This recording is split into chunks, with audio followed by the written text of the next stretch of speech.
নমস্কার বন্ধুরা, আজকে আমি রান্না করব 12 মিশালি সবজি। আশা করছি তোমরা সবাই ভালো আছো, আমিও ভালোই আছি। আদা, লঙ্কা, পাঁচফোড়ন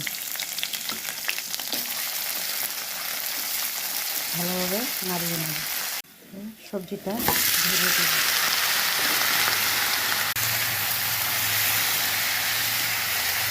মটর,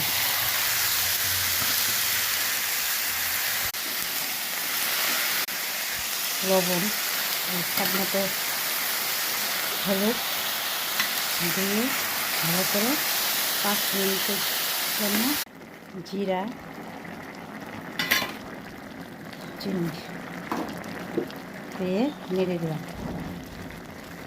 5 মিশালি রেসিপি যদি তোমাদের ভালো লাগে তাহলে অবশ্যই কমেন্ট, শেয়ার, লাইক অবশ্যই করি।